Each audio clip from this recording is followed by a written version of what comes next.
Hey everybody, Ruvain Spolter here from Herzog Global. I want to share with you a brief look at the hatanach.com website and specifically the mapping feature of the hatanach.com website and one way in which you can use interactive Tanakh maps in order to engage your students and share with them the power of Google Maps and the power of mapping in order to connect to the text of the Tanakh.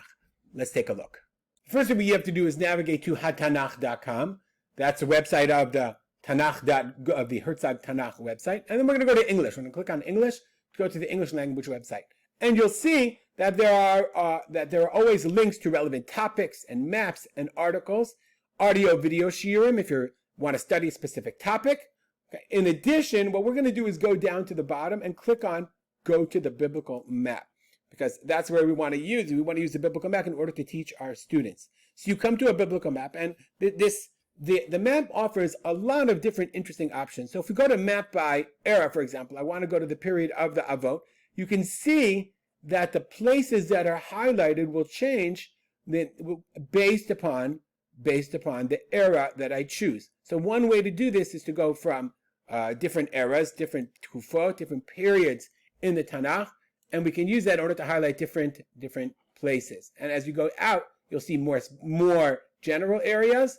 And as you go in, you'll see more specific areas. If I'm going to go to the period of the Avot, I can close this. I can clear it to remove all of the places. I can also map by chapter. So let's say, for example, we're studying Bereshit, and we're studying the parak surrounding Avram Avinu and his travels from Ur Kasdim. So I want to navigate from Bereshit parak Yud Aleph to Bereshit parak Yud Gimel, and we'll see a number of different places that appear, interestingly enough, that are relevant for Avram Avinu. If we zoom out enough, we'll see something fascinating. We'll see Ur. We can see that Avram Avinu started in Ur. And as we know, he traveled all the way up to Haran until he came to Eretz Canaan. So you can use the map to see the locations as we zoom out, to see the locations that are relevant in the places in Tanakh, that are relevant in these different psukim and prakim in Tanakh. But one of the amazing things that you can do, I'm going to close this, but we're not going to clear it, is they have these different, what we call slides. And if you're lucky enough that there's a slide that's relevant to the lesson that you're teaching, so let's say we want to include the traveling of Terach to Haran, as we learned. So Terach began in Ur, and he traveled all the way to Haran. Okay, but we know that Avram also continued from Haran to Eretz Mitzrayim. And then we also know that Avram continued from the land of Israel, from Eretz Israel down to Mitzrayim. So now we can see something absolutely amazing. We can see the entire travels of Avram from Ur Kasdim to Haran and all the way back down to Eretz Canaan.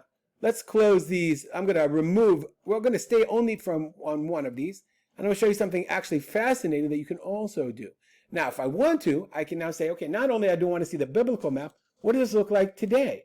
I can look at the modern map, okay? And I see over here, wow, I'm looking at Ur. Where is Ur today? Ur is in the middle of Iraq. So Avram Avinu began in Iraq, traveled all the way north to Haran, which is the south border of Turkey and Syria. That's where he began with his father, before he continued from Haran to Eretz Canaan. I can even go one step farther than that. So to do that, I have to move myself over and click on Google. And this will take us to the actual map.